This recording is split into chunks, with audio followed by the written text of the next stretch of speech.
something went on here, something went on there.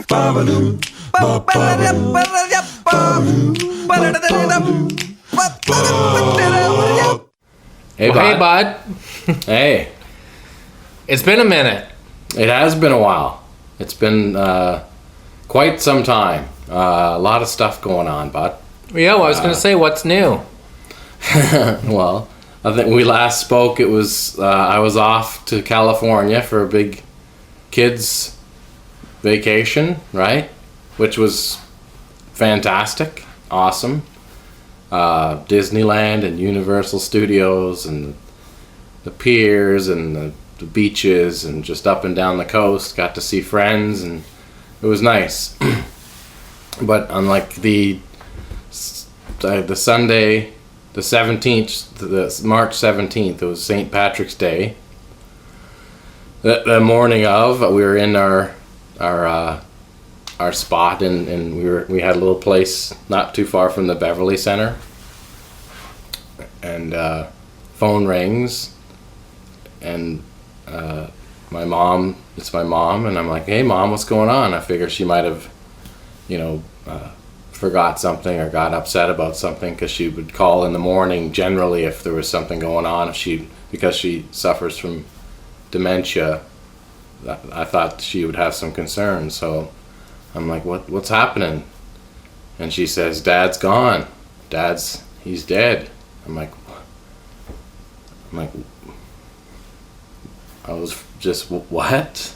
Kind of in a shock, obviously. And I was kind of in a shock because I had just spoken to him about 3 days before when we were in Anaheim. And I got to chat with him on the phone. I had a long conversation just about, we should reconnect more and we should talk more. And, I guess the conversation I would have if he'd been gone, and now, the questions that I asked just kind of randomly that night. But, it was great to have that conversation, but it was just also strange because just a few days later, he's gone. And my concern was what happened, and my mom said he had been kind of just normal. He has COPD, so he was coughing a lot. He had difficulty sometimes with catching his breath, so he had a couple coughs, but that was about it. My mom didn't hear any kicking around or any stress at all from my dad's side of the bed when they were sleeping. She just, when she got up early in the morning, he just wasn't there. He was gone, and so at least I know that he was gone peacefully, in that regard. And because of my mom's dementia, it was kind of coming in waves for her as well, on and off, and not, so I still had one more day left in my vacation. Jetson just happened to be getting home from his vacation, so he was able to get up where he lives in Barrie to get to my mom's place and help out with, dealing with the situation afterward. And, basically, I got home a day after that, and we just started planning a funeral. And my bud Ryan Ennis, who's he's new at Barrie Country Club, and he's a good friend of mine, and he arranged and helped us out there to have a nice service for Pops. It was really special. The family got together and we shared some stories, and got to just kind of reflect on how loving a person he was, and my whole family was there. My sister Jenny and Jet and James was there, and we just kind of had a chance to be together and talk about it for about half an hour, and then I had to get my mom back home, and because she has dementia and she's alone now, we've been kind of working up at her place, staying there. Jet lives by and he's always helping, and Jenny was staying there, and I've been going up there and staying there, And so I guess in that environment, seeing each other a lot is good after losing your dad, you know. I guess about trying to think, the March the 17th and the kind of blur of the next couple weeks. I ended up going up, back and forth, and I think it was, I mean, I'm just trying to put it together, but I mean, I got a call at the house here, and Jenny is on the phone, and she told me that James took his own life. And that was on the 12th, so the Friday. So, I mean, I texted back and forth with him a little bit, and nothing serious other than, you know, he was saying he needed some cash for groceries and stuff. He'd been living with a friend of his, Dave Demand, and usually when he was down, and he would reach out, but within the text back and forth with him about groceries, I think it was about 12 hours later, the authorities called Jenny, my sister, to tell her that he was gone. So there was no reaching out on his part. He was a poet, a writer of many things, great writer, you know, a learned writer, and he didn't leave a note. It was a terrible way that he went out. I mean, he clearly had an intention to do only that, based on the evidence that was there and how the events transpired for him to take his own life. I spoke to the coroner after, and the police officer, and it happened in the late afternoon. Yet he wasn't intoxicated, or he wasn't on any drugs, which he did have a problem with. So he was in a sense of a clear mind in that regard. But so, you know, after dealing with that, and then now, since then, you know, getting the funeral service and taking care of all that stuff, which is enough one time, let alone two times or in a month. It's just kind of, I don't know, in a way it's it might help, because it just takes your mind off of what's really going on. But I've really been just kind of floating, just kind of coasting around with this perspective of this. I can just, you know, I can just sense, you know, the anger and frustration, and just the sadness, and you know, me and my brother and sister have kind of seen each other a lot by dealing with my mother and Barry, you know, so we've been kind of mourning a little bit, and James was outside of that a little bit because he was down and out in a sense. And I mean, I just didn't realize that it had hit him as hard, you know, because he didn't say anything about it, you know. Was that something he ever talked about, or had he ever attempted or threatened that in the past, or was it even a word you remember him bringing up?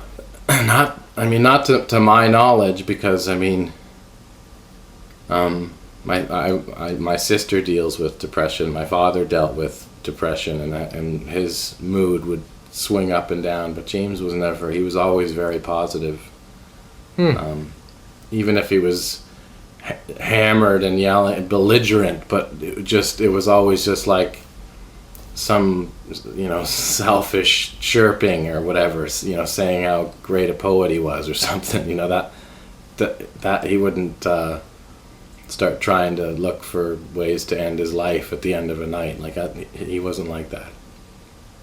So you can't help but wonder. I mean, those are obviously both huge life events to deal with by themselves, but together is just unimaginable. And I know all the buds have been worried about you, so it's good that you're able to do this and show your face, and it helps a lot of people that you're able to talk about it. Do you think in some way the second event was related to the first?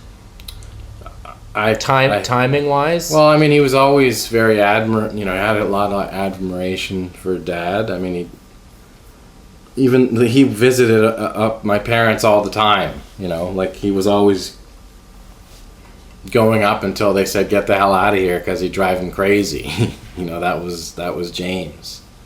But he loved my dad, that's for sure. And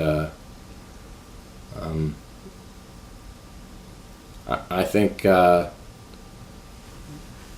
don't know. He seemed before to have his moments of desperation and need, but that was desperation of certain things, not his own being and care. He's always had care for himself in that regard. So yeah. We were talking about this a little bit when we were working on a record about how when your parent passes, that's the natural order of things. Like, it doesn't make it easier or any more fun, but that's kind of how it's supposed to go. Do the losses feel different because they happen in different ways, or do you process them differently, or they're both losses? No, it's very different. I mean, my dad died of a heart attack, My James took his own life.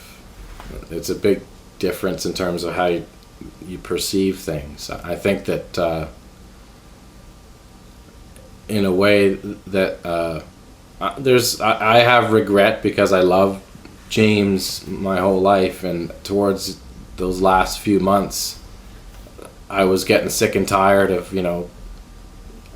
here's another $20 for groceries, but he buys something else, or he buys drugs. And it was one of those kind of relationships where I felt that he was just going into a dark place. He got evicted from his apartment. There was criminals coming in and out of his apartment all the time, people that would give him money knowing that he could never give it back, so then they could use his fucking stove to cook meth, or a prostitute would loan James some money and then say, well, now I'm using your house, or some guy saying this is how I'm using your place for this stuff. So he got evicted out of his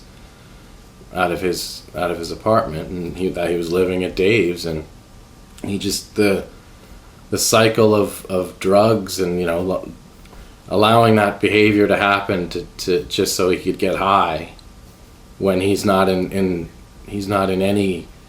I mean, he's on medication for schizophrenia, for Christ's sake. You can't do that stuff. It's something that you just don't mix. And that was kind of his lifestyle, where he just felt like, well, I can go out and get drunk and do some drugs, and it's no big deal. And that path, how can you respect that kind of life? And I know people say tough love and stuff, but I was kind of more give up on James Street for the last 3-4 months, because it was just every single time I felt, why do I give you something when I know you're not using it for what you do? But I still would give him something. And even the last time I texted him 12 hours before it happened, I was literally like, man, just get yourself together, please, James. I love you. I want you to get better. That was pretty much my last text to him, was just, I care about you. And I said that I loved him, and I said that he needs to get some real help. And he was close to, all he needed to do was get to another apartment, have his social worker find him a new place where he was a completely clean slate of people that weren't going to take advantage of him. And that's what the start that he needed, at least, to get to the next step. I mean, to think that things were, because it was available to him. It wasn't like he was cut off of any kind of compensation. He still had social assistance, social services. So it was just unbelievable, man. That it was obviously something more than like him having an issue with where he was going to live, Does the fact that he was sober when it happened make it easier or harder? Well, I know he had been doing crack like up until days before. So it was interesting that he wasn't at the time, but I guess it's it's good to know in a sense that he at least had some kind of clarity in his mindset or whatever. But I think that if I was there, I'm not saying he would never have done that, but he wouldn't have done it then. It wouldn't have happened on the 12th. So I don't know. There's an element of regret in a sense, but he was on his own road to a bad place. But I don't know. Maybe if he had a chance to sit and think about it a little more with us, it might have helped. But I don't know. I mean, it's one of it's abstract and it's academic, which is the furthest thing from what this is. But if you play out the other option, which is you just keep giving him money every time he asks and not holding him accountable and not asking him questions about what he's doing with it, that can't be great either. No. I think it's he literally, I think he needed to be in a care place where he had to be monitored 24 hours a day, honestly. That's what he needed.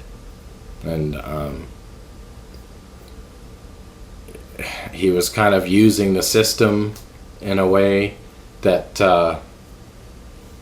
they couldn't get him into that situation. I mean, I've been previous, when he was having serious episodes in the past,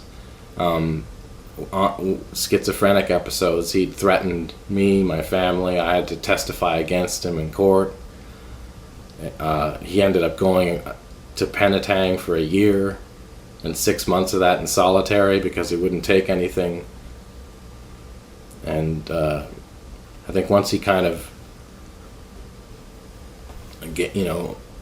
gave in and realized he was sick and started taking medication, he kind of came back.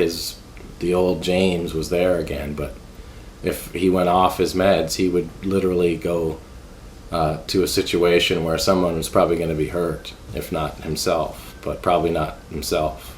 So at Ronnie's service, was James the old James, or do you just kind of look at him and think, I don't even know who this guy is anymore? Yeah, it was the old James, but I mean, it's at this point, the last few months, he just kind of you could tell it was kind of catching up to him, the lifestyle, but he was still a very kind and loving person, but he also had this kind of selfish side of him that was just insatiable, that he knew no break in life. He just had to keep going. He could not stop at any regard anywhere. Just always kept going. How does your mom kind of process all this through the lens of dementia? Does she have to keep being told again what's changed, or does she kind of remember? For the first few days, once I was in Barrie, it was like she thought he was in the hospital, and so but after a while, I think once we put like a picture of him in front of her, like in a memoriam kind of way, the picture that we used at the service, it just kind of reminds her, and by now it's been a month now.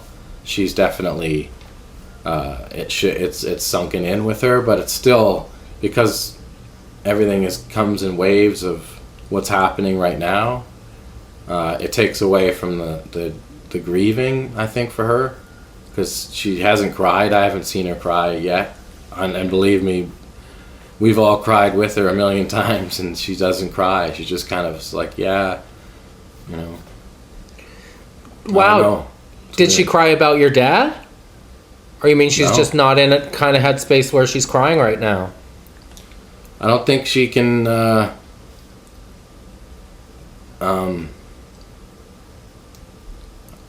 don't think she can feel sad long enough for it to hit her like that.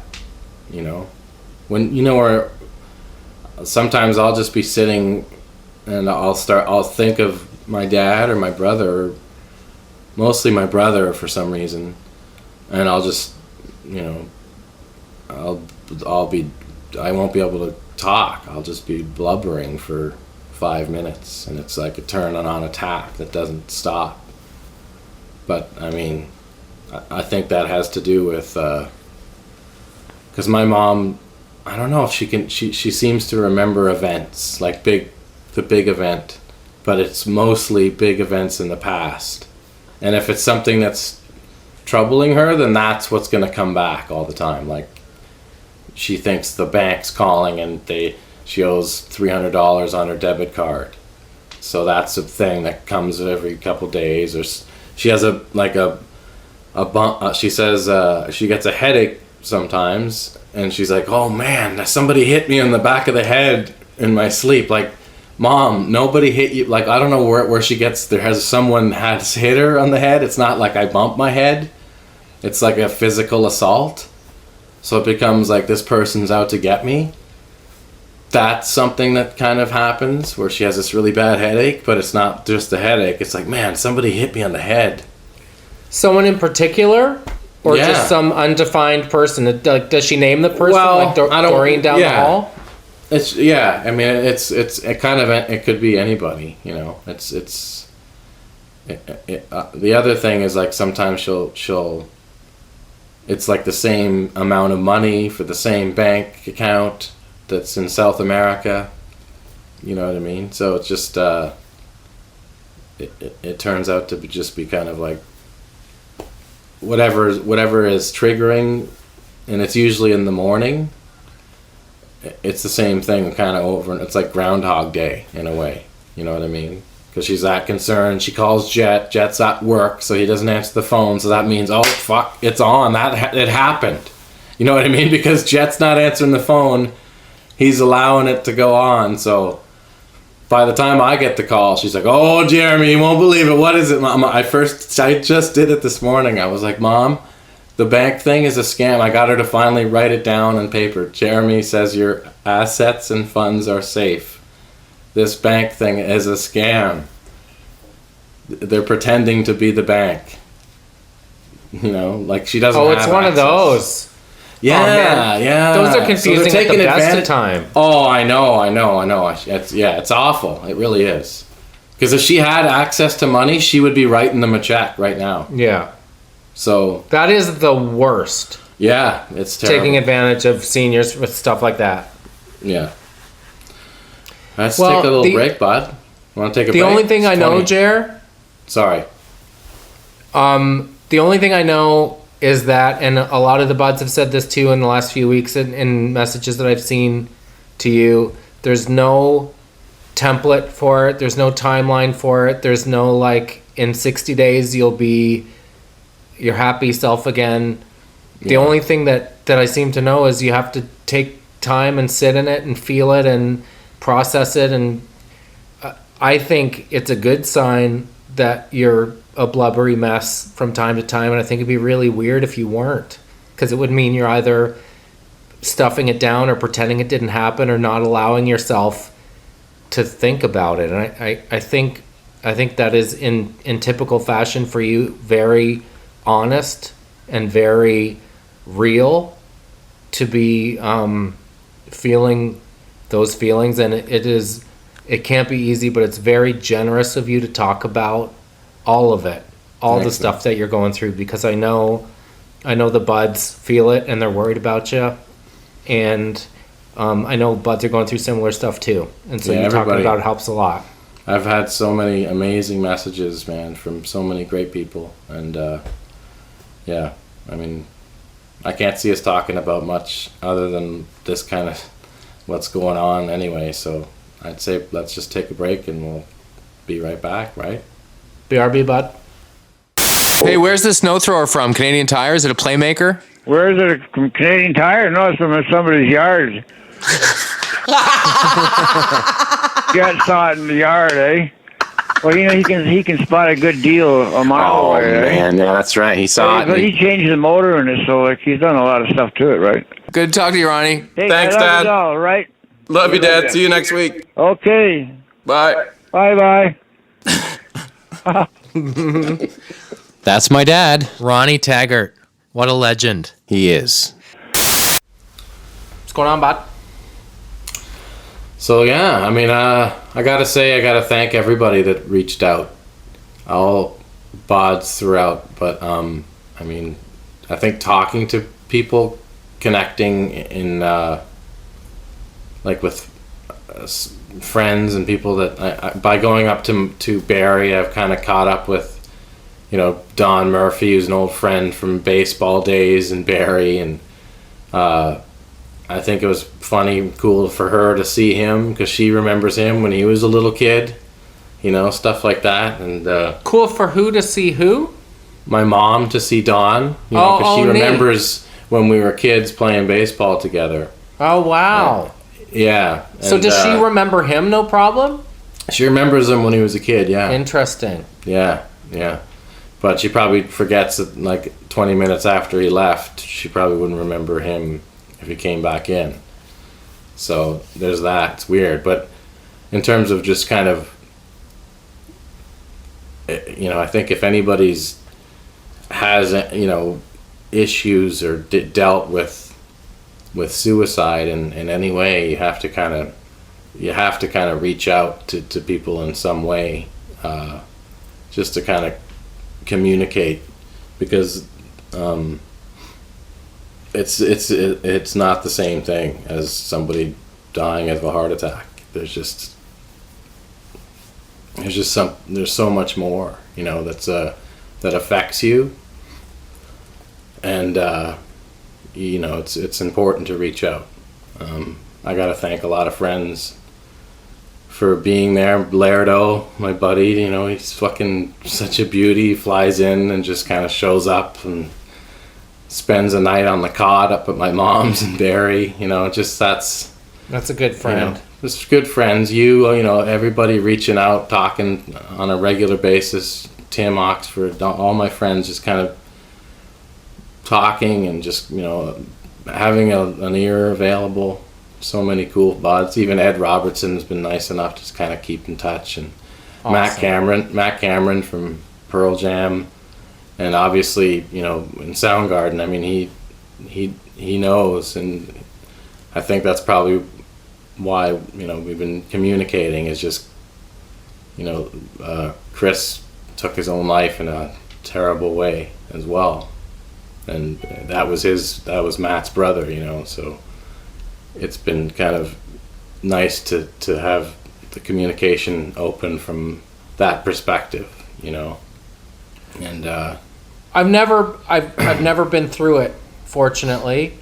Is the difference that with a death like this, is there anger? Do you feel mad at him? Yeah. But I mean, I have sadness, and I think that's guilt? what hits me most. Guilt, absolutely, for sure. You know, everybody could have done more. You know,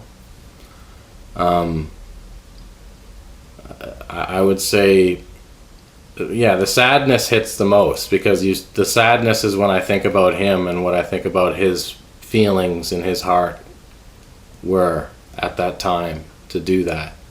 And that's what makes me feel sad, because that's when I just see him, you know, as just a young soul, just a bright light that he was, he just was happy, seemingly understood the beauty in life. Did he? Yeah, I mean, his poetry was beautiful. He was a great writer. I don't know. It just he said I don't know. He blamed Rumi, the writer Rumi, on him having too much perspective on the dark side of life. But I think if you think hard enough and long enough, you find the good and the bad parts of both of those things, and he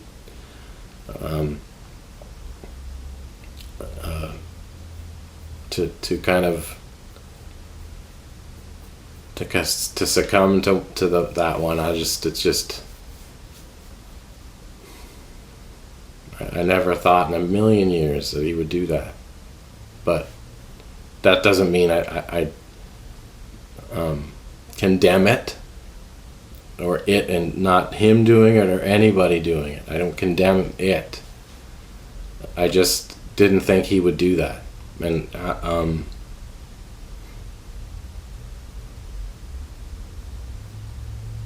yeah. The word that people sometimes bring up about it is that, and I think you even said maybe this is your mom's take on it originally, that it's a selfish thing to do, or cowardly thing to do, or it's not fair. All I can think is, I don't know if cowardly is the word. I wouldn't have the whatever to see that through. I can't imagine having the whatever the word is, balls or courage or whatever. All I can think is, if that is the best option for you in any given moment, you must have to feel very strongly about it to have the wherewithal or whatever it takes to do it, right? Mm-hmm. Well, I mean, he was definitely, he had, his intention was to go, period, and that was it.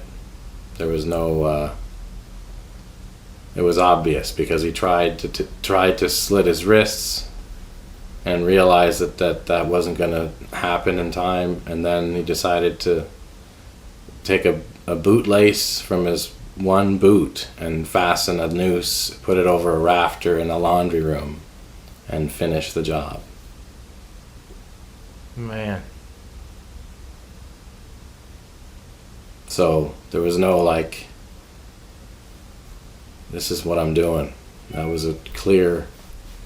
So I get angry. I get to do that at his best friend growing up's house in the basement. There's an element of me saying that's a selfish thing to do to his family and his life. So there is that. I mean, Dave loved him too, and Dave deserves love too, in this situation. I at the end of the day, to do what he did, it doesn't matter where it happened, but it's I realize that he wanted to go, and it's his own decision to go. It's just hard to kind of piece it together at this point, when I just don't think it would have happened at that moment in time if we would have talked, But how do you explain that to your kids? It might have happened in the future at another point in time for him. I don't know, but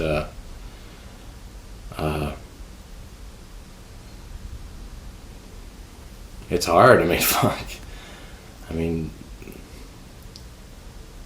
it's all those things. It's there's compassion there for his soul being at rest, but there's still anger at in the display of brutality.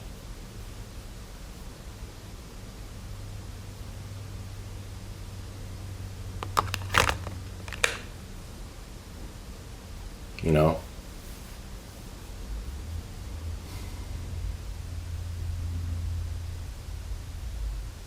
So I think I'm just, I don't know. You got to keep going to try and understand that stuff or whatever, but I think it's more, I'm happy to have love here, you know.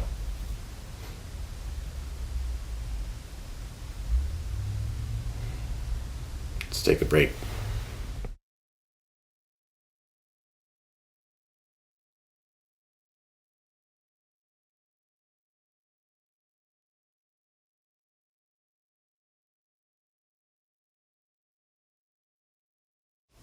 What do you tell your kids about James and how he died? Well, Annalise was there sitting beside me when Jenny called and told me, so she could tell, and she'd just been through it with my dad. We talked about this, you and I, when my dad passed away, of the power of telling your kids and just that moment. And if I could, honestly, if the only thing I was looking forward to was the love of my kids, to just share the grief of that. It's the only thing good about it. It's just to be kind of in understanding to them of how much you love the person. And when I told my big boy John, it was like he got it so strong, and the hug was incredible. And same with Annalise, she just so knowing, and like just the understanding of like this is real. This isn't just, life is actually starting to assemble this big picture that's actually legit. And all three of my kids, and I think Annalise being the youngest, and hearing me, react to James, it was probably pretty intense as well, just because I never expected it to happen, so I was pretty shocked. I remember when my mom passed, your protection gene kicks in. You want to shield them from all the bad things that happen in the world. And when I made the decision to deal them in, I'll never forget those tiny hugs. Like, they were maybe the best hugs I've ever gotten in my life, and you realize that, they get it more than we ever give them credit for, and they want to help and make it better, and you share in that grief with them, and that's what being a family is all about. And you lost someone from the generation above, but you gain the comfort and support of someone in the generation below. Like, it's full circle stuff. But the circumstances around how James died, do you get into that stuff, or it doesn't really matter? Like that, no, it's hard enough for an adult to understand. How do you explain it to kids? Well, John's 13, Jack's 11, and Anna will be 9 in August. So right. I think that they understood with my dad, and they know James. They know he's had a lot of troubles, and they've seen him on the holidays, and they've seen him around, and they know that he has issues, and he's still, Uncle James, right? And they know that he took his own life, so that it's the truth. And whether it happens young or whatever, it's still something that strikes hard, and I'd rather it strike hard than not strike at all, because they see the life that he led, and what happens when you can kind of be that way, Was there any part of you, because of all the troubles that he had, and his history of challenges with addiction and mental health issues, was any part of you relieved? Well, not really, because I mean, he never, it was never really too much in terms of concern. My only concern was just that he was kind of living, and he was in a situation where he was, so I don't think there's relief. There would be relief if he was in pain or it was something that was really bad, you know what I mean? It's not like he was just this burden on everybody. It wasn't that big a deal in terms of, like, it was just more like a little bit here and there that it's like, oh Jesus, James, could you just get it together, so like if he was in and out of psychosis or in the hospital all the time where it was really bad, sure, but I just felt that he was happy enough that there was no, I just think he could have kind of had just a happier existence for a long time, Simple question, but given the fact that all of the planning and stuff is done, how are you? It's kind of so fresh that I don't know. I'm not great, man. I mean, I'm okay in terms of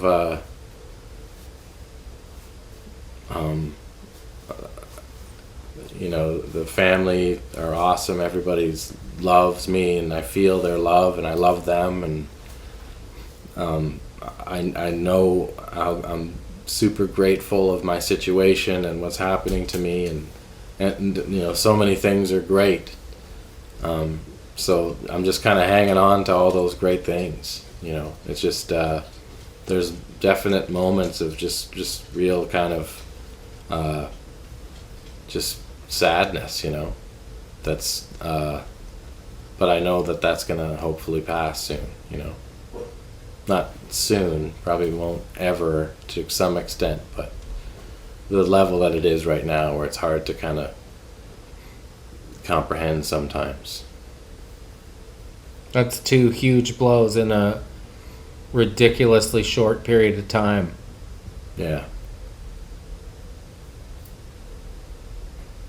Like when James died, it was almost like, are you kidding? Because I felt like you had just started to rally a little bit after Ronnie, right? Mm-hmm. Like the boat had just kind of stopped rocking.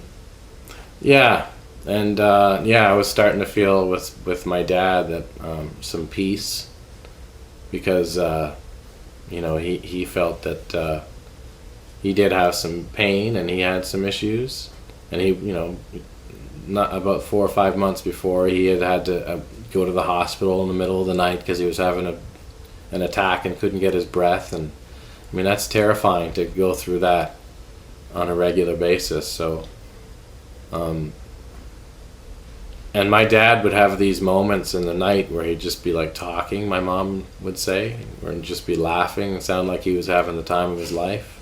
Mm-hmm. She'd be like, where is he right now? Like, he's at some party that's like way more fun than anything. So I'm just hoping that he connected to that full time, That's what it feels like. It's like, I think there's an element,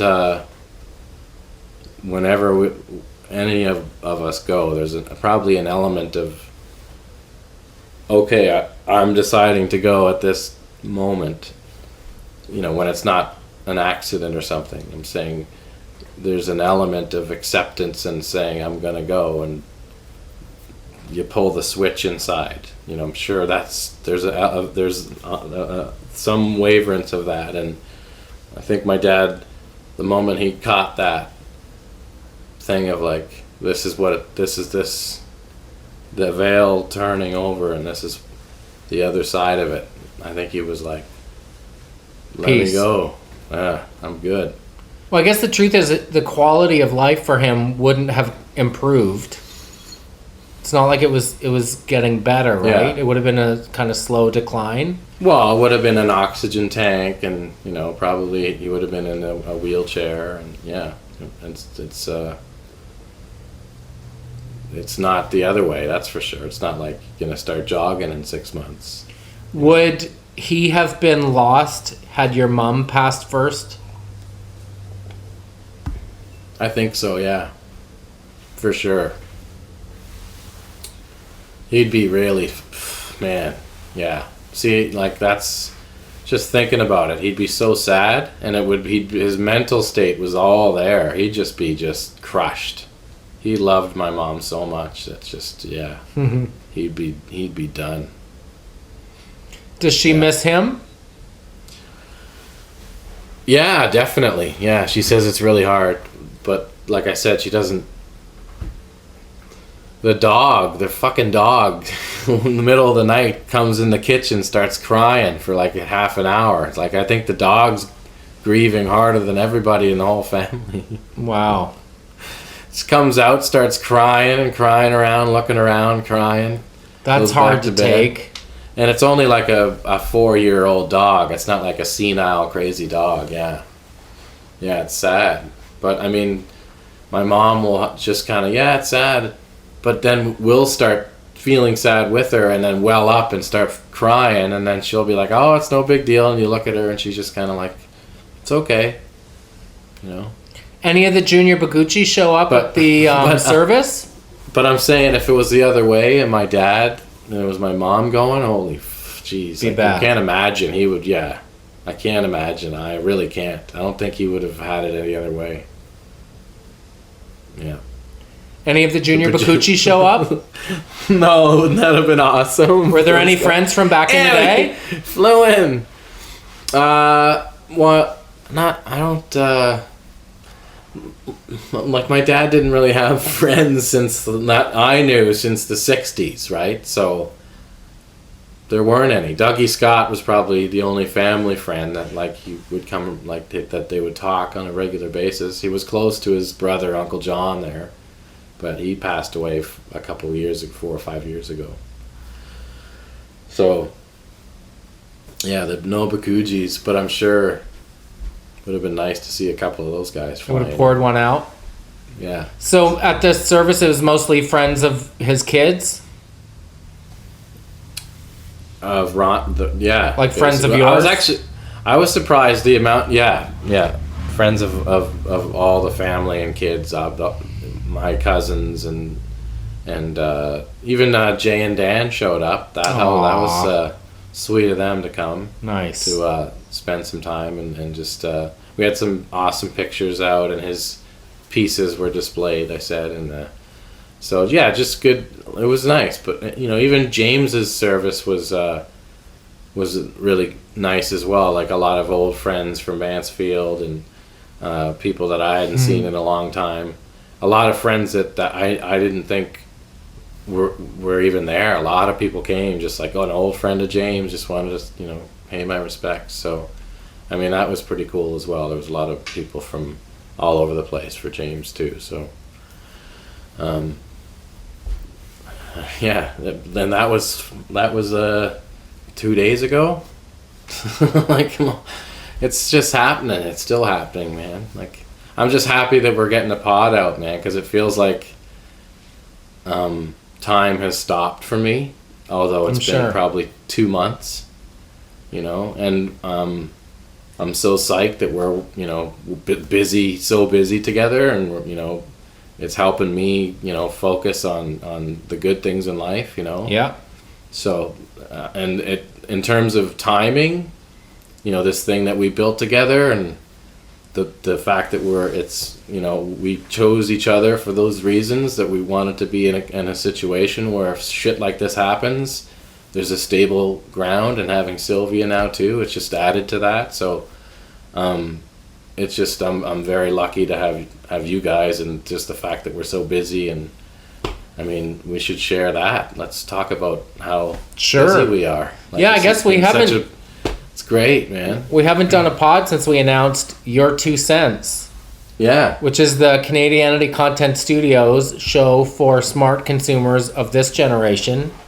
It is not a Street Sense reboot, No. but it is in the proud tradition of blending pop culture and parody and consumer issues. I think we both maybe misinterpreted is the wrong word. Underestimated is the word I'm looking for. How much people are clamoring for financial information. Because when we knew we were going to do the show, we thought, like, we'll do maybe something about ordering food and stuff. People are like, the feedback when we've asked, what do you guys want to know about? What is a TFSA? What is an RSP? How do I pay down my student loan debt? Yeah. So it feels satisfying. The first episode is rolling out May 6th or 7th, I think. It feels really satisfying to know that in that episode there is a hardcore financial information piece. Because when you think about it, as teenagers, you get a little bit in high school, and then by the time you hit your 30s, you probably have enough income to look at putting a down payment on a house or something, or you're kind of well on your way. But your 20s is kind of this wasteland. Yeah. Where you don't really have much information, you don't necessarily have all that much dough. For example, I shot a piece with a person who works at a credit union here. It's Credit Unions of Atlantic Canada that is sponsoring the show. And we're very overt about the fact that our financial pieces will feature people from the credit union. So this woman, her name is Elaine. She's a branch manager in Antigonish. And her piece was about how do I pay down my student loan. And she said, first of all, relax. Most people have a student loan debt. I have a student loan debt. And even her saying that is already very confidence instilling. The second thing that she says is most people feel this crazy rush to get it all paid off as quickly as possible. But that is actually good debt. It's okay to have that debt. Make a really long amortization period and chip away at it. So that way if you're taking 15 or 20 years to pay it off, if your circumstances change, maybe you're in school right now, but in 4 years you'll have an income, you can adjust your payments accordingly. Like stuff that's like, wow, I don't think people know that. Yeah. So we're doing things that are as broad as how do I make a budget, and as specific as, okay, you're ready to invest. You have a bit of extra dough. Here are some things you should know about investing. So obviously Street Sense didn't exist when the internet did. So this whole added layer of I have to take a picture of my $17 salad to keep up with the Cyber Joneses is like a whole extra layer of consumer pressure that didn't exist the last time a show like this was done. Yeah, and I think also with the internet now, when you search for stuff, it's hard to find answers for information, especially if you're like looking for like phone prices and plans. It's like, so that's another reason why we did that. Like an idea of like, I don't know if we can talk about that one yet. Sure. The concept. Yeah, sure. We came up with Game of Phones and explained the hardships of trying to deal with telecommunications as a consumer. For example, you discovered that Canada is among the highest rates in the world. Canada has the highest rates in the world. It's because there are fewer competitors. Data rates are insane. There's no incentive to undercut each other because everybody's making money. So why would you try to go lower? The only reason to go lower is if there are more competitors in the marketplace. Like that is a pretty key piece of information. And the other thing is data is not unlike Bitcoin. It's this thing that no one can really say what it costs or what it's worth, but the phone companies can just determine what it costs. Yeah, it's like ink and 3M, right? Like they call the price of it. It's, you know, the reason why is because it's the monopoly of how it comes to you. You know, how they have it from distribution to the vat. Yeah, it's like Pizza Corner in Halifax. It's the same family that owns, used to be, that owns all three, And so they kind of have price wars, but they're kind of in cahoots. and really they're just kind of driving it all together. And they So all kind of taste the same. it's been interesting to try to define what the strike zone is, and I know from doing shows for kids, you know, that you say John Vision is for 12 to 16. Well, 12 is so different from 16, and urban's different from rural, and it's kind of the same with 20-somethings, because in this part of the country, for example, buying a house in your 20s is actually not inconceivable. In this part of the world, for example, getting married in your 20s is probably more common than it is in Toronto. bigger cities. Yeah. So figuring out, like, is saving for a wedding ring a valuable piece for this target age? And sort of what it comes down to is, I guess if it interests you, it'll interest you and you'll watch the piece. But if it doesn't, you probably won't. Yeah. So every episode's going to be 3 pieces, and then we'll junk them up and share those 3 pieces independently on different platforms. So every episode will have kind of a celebrity cameo-ish, and a parody-ish, and a financial piece-ish. Yeah. Good times. The first one's exciting. We got Super good times. We got some good stuff lined up. Including a cameo from Jeremy Taggart. From as Dollar Bill. Dollar my, Bill, the Much Money host. Much Money, where it's a parody of a classic 80s, 90s Much Music VJ show, where all he cares about is cash, and all he wants to know about is how much stuff costs and how much it's worth, and he talks to the Arkells. We have a nice sit-down with Tim and Max. Which, Great. you realize it's kind of hard to tick all of the boxes that a parody like that has to have. If you look at Game of Thrones for a second, it has to hold up as a parody of Game of Thrones for people that like the show. Number 2, it has to make sense to people who don't watch Game of Thrones, Yeah. so that they're not lost or feel like it's too inside baseball. Exactly. And the third thing is it has to have hardcore, concrete takeaway information Yeah. that doesn't slow the thing down. Yeah. So to make it work on all those levels, and same with Dollar Bill and the Much Money environment. Well, who doesn't want to know how much like a tour bus costs, or how much, you know? Well, I think there's that's really interesting. There's so many things that they kind of divulge that like people wouldn't have a clue. So it's great. Yeah. Even the way Max and Tim talked about the economics of a tour bus. Like on the Yeah. surface, we won't give away specifics, but on the surface it costs a lot per day. But what it allows them to do is get a good night's sleep in transit so that they can capitalize on all that morning radio and stuff when they get to the next town, as opposed to sleep in a hotel, get up and drive to the next thing just in time for the gig. Like that's the kind of economy that people wouldn't necessarily think about. Yeah. So it's been So we're fun. psyched. Yeah. It's been good times. Can't wait to keep her rolling. Super good times, bud. And we're doing 8 episodes, and the credit unions of Atlantic Canada have been super supportive and really into it. But suffice to say, we're always looking for people who have both story ideas or want to appear on camera. For example, for an upcoming piece where it's called Make the Case, and we're going to get 5 or 6 people to make the case for their favorite streaming service just by shooting a 30-second video of themselves explaining why. I'm a Spotify person, and here's why. So there are lots of opportunities for people to be in the show as well. So the email address is ideas@your2cents.com.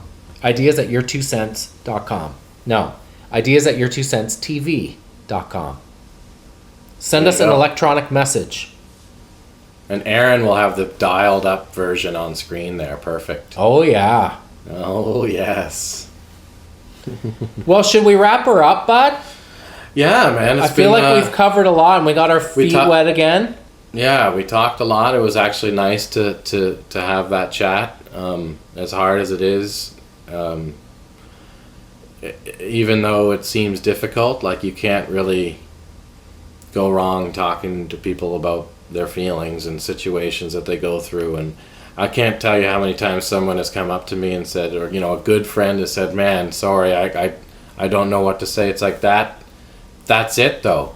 The offer of just your ear to the care, the uncomfortableness of that kind of, I don't know what to say, is everything. Like that's that's it. That's love, man. Like that's it's a great thing. You know, it's There is no So- right thing to say. There's There nothing isn't. you can say. no, there isn't, and I don't expect people to try, and it's just to speak and say hello is all it is, you know. And sometimes people have said things that have helped, you know, in their own situations, or someone can relate because it happened to them. But even then, it's still just kind of like it just another level of understanding. And the most, I guess that's all it just ends up being, is just like kind of researching the idea of getting through loss, and just trying to put everything, you know, in a place that at least is stable. I realized in seeing a lot of the messages and things that people are sending to you, how many people suicide has touched. Yeah. It's hard to find people it hasn't touched. Yeah. And it's you know, thanks in part to your tournament in the summer, for example, people are noticeably more comfortable talking about it now than they were even a few years ago, and that's incredible. Yeah, and I mean, for a while I was like, well, we have to stop this, and unfortunately, in my mind, it sometimes seems unstoppable. And I think the more important part is care after the fact to people, or if anyone is feeling that way, to get better before it happens. But in terms of just going through that loss, it's just you have to kind of reach out. You know, you have to fight from the inside to kind of just appreciate the fact that, you know, that you have the ability to love. And if you're in a feeling that you can't even love yourself, then you might need to talk to someone to feel some love from somebody out there that will definitely be there to kind of at least it's like oxygen from, you know, when you're underwater. It doesn't have to be your own to get you back to the top, you know. Wow, that's well said. Yeah. Love you, bud. Love you too, man. Thanks for Good being chatting. there. Yeah. Thanks, buds.